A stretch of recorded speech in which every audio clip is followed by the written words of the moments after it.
भारत के एक छोटे से गांव कालापुर में सब कुछ अपनी रफ्तार से चलता था। गांव की छोटी छोटी गलियों में जीवन की लय और रौनक बरकरार थी। लेकिन यहाँ एक ऐसी कहानी भी है जो गांव की खुशहाली को छिपा देने वाली है। यह कहानी है सीमा की और उसके पड़ोसी की। सीमा एक शिक्षिका थी जिसे गांव के बच्चों को पढ़ाना बहुत पसंद था। उसकी लगन और मेहनत ने उसे गांव में सभी का प्रिय बना दिया था। उसकी खुद की जिंदगी खुशहाल थी, लेकिन उसकी खुशी की यह छाया उसके पड़ोसी रमेश की जीवन की कड़वाहट से ढकी हुई थी। रमेश एक स्थानीय दुकानदार था जिसकी दुकान गांव के चौराहे पर स्थित थी। उसकी दुकान से मिलने वाली रोजमर्रा की चीजों से गांव वालों की जरूरतें पूरी होती थीं। लेकिन रमेश की निजी जिंदगी दुखों और निराशाओं से भरी हुई थी। उसकी पत्नी माया की असमय मृत्यु हो गई थी और उसके बाद रमेश का जीवन बेतरतीब हो गया था। सीमा ने हमेशा रमेश की परेशानियों को देखा, लेकिन उसने कभी भी सीधे तौर पर उसके दुख की बात नहीं की। वह मानती थी कि लोग अपनी समस्याओं के बारे में बात करने में ही संकोच करते हैं। इसलिए उसने रमेश के लिए कभी कोई सहायता नहीं मांगी, लेकिन अपने तरीकों से उसे सांत्वना देने की कोशिश की। एक दिन गांव में एक बड़ी समस्या खड़ी हो गई। बारिशों के मौसम में गांव के तालाब भर गए और नदी का पानी उफान पर था। इस बाढ़ के कारण कई घरों में पानी घुस गया और स्थिति बहुत ही गंभीर हो गई। सीमा ने तुरंत मदद के लिए हाथ बढ़ाया और गांव वालों को सुरक्षित स्थान पर ले जाने का काम शुरू कर दिया। रमेश की दुकान भी बाढ़ की चपेट में आ गई। उसकी दुकान का सारा सामान पानी में बह गया था और उसकी आर्थिक स्थिति गंभीर हो गई थी। सीमा ने देखा कि रमेश की कठिनाई बढ़ रही है और उसने सोचा कि उसे मदद करनी चाहिए।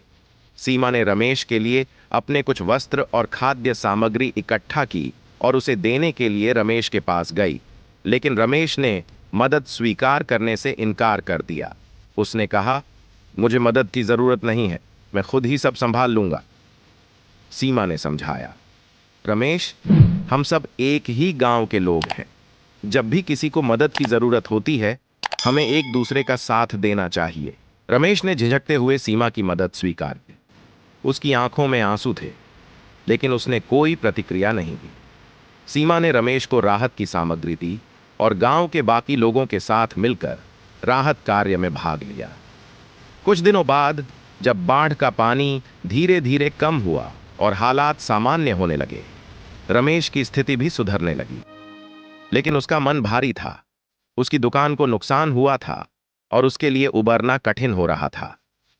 सीमा ने रमेश को फिर से अपनी मदद का प्रस्ताव दिया, लेकिन रमेश ने हर बार इसे ठुकरा दिया।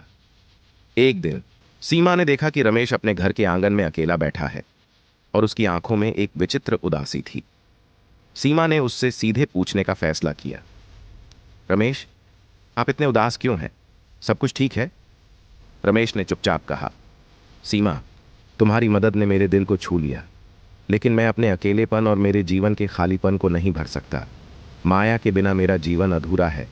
मैं केवल अपनी यादों के साथ जी रहा हूं। सीमा की आंखों में आंसू थे। उसने रमेश की पीड़ा को समझा और कहा, रमेश, जीवन कठिन है, लेकिन हम सब एक दूसरे के सहारे हैं।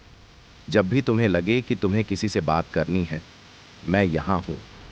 रमेश ने सिर झुका लिया और धीरे से कहा, तुम्हारी समझ और सहानुभूति ने मेरे दिल को छू लिया। कभी कभी शब्दों से ज्यादा मूल्यवान लोग होते हैं। समय बीतता गया और रमेश ने धीरे धीरे अपने जीवन को पुनः संवारने की कोशिश की। सीमा ने उसे हमेशा समर्थन दिया और उसके दुख को समझा। दोनों के बीच एक गहरा संबंध बन गया था, एक ऐसा संबंध जो गांव के लोगों के लिए एक उदाहरण बन गया।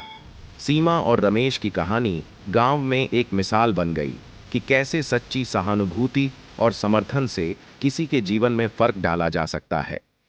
रमेश की कठिनाइयां खत्म नहीं हुईं, लेकिन उसने यह महसूस किया कि किसी का साथ और समझ एक बहुत बड़ी सांत्वना होती है। सीमा की मानवता ने साबित कर दिया कि पड़ोसी केवल एक भौगोलिक स्थिति नहीं, बल्कि दिल से जुड़े रिश्ते होते हैं। फिर मिलते हैं एक नई वीडियो के साथ।